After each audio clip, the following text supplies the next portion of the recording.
Alors moi, je suis en compagnie de Germaine Deschênes. Germaine, vous avez été infirmière de profession, entre autres comme travail, tout ça. Un jour, vous avez fait des voyages humanitaires.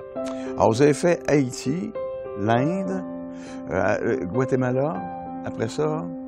République dominicaine, Costa Rica. Costa Rica. 5 voyages en 5 ans. Qu'est-ce que vous retenez de ces voyages-là, pour vous-même? Ça vous a apporté quoi, ces voyages-là? Mon premier constat, c'est vraiment que je suis venue au monde sur le bon côté de la planète. Je suis dans la ouate. On est dans la ouate sur ce côté-ci de la planète. On n'a pas... on n'a aucune privation. Tout ce qu'on veut, on peut l'avoir, on peut aller le chercher.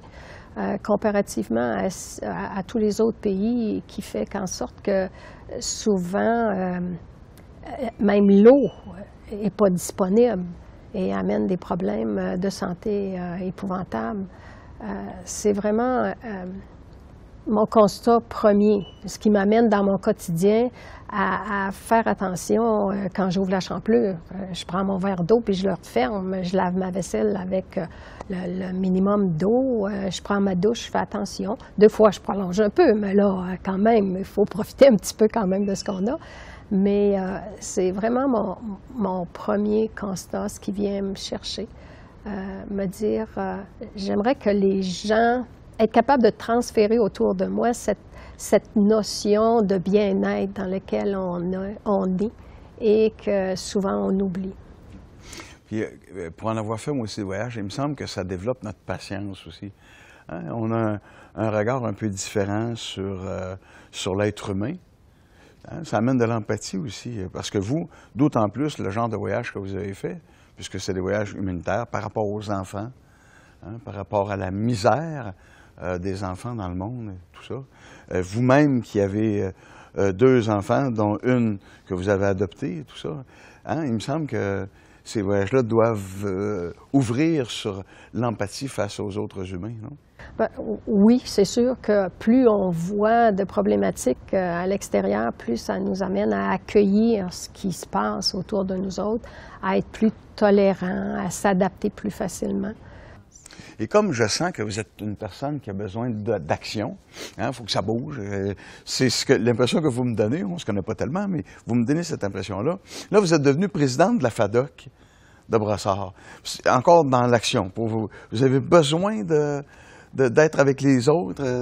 J'ai besoin de me sentir utile. J'ai besoin d'être là pour les autres. Ça a été un cheminement de ma vie, dans le fond, de toujours être là pour aider.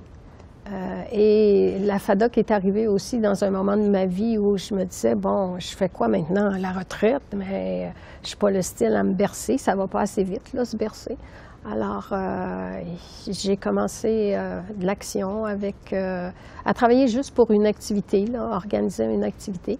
Et après ça, il y a des postes qui se sont ouverts comme administrateur. Alors, je me suis dit, ben pourquoi pas? J'ai quand même de l'expérience en gestion assez intéressante.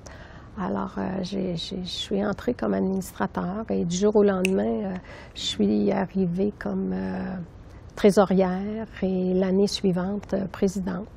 Alors, c'est un gros bateau à mener. Moi qui veux de l'action, là, présentement, avec la pandémie, il y a de l'action. Mm-hmm.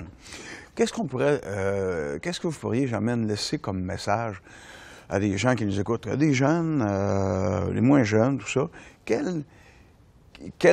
Par rapport à tous vos voyages, là, votre expérience de vie, qu'est-ce que vous pourriez laisser comme message? Moi, je pense qu'il faut profiter de ce qu'on a, profiter du moment présent et arrêter d'essayer toujours de demander aux autres de changer. Il faut voir, est-ce que moi, je peux changer moi-même ou est-ce que je peux changer quelque chose à la situation? Merci beaucoup, Germaine. Merci bien gros de votre témoignage, puis merci pour vos implications. Merci bien gros. Ça m'a fait plaisir.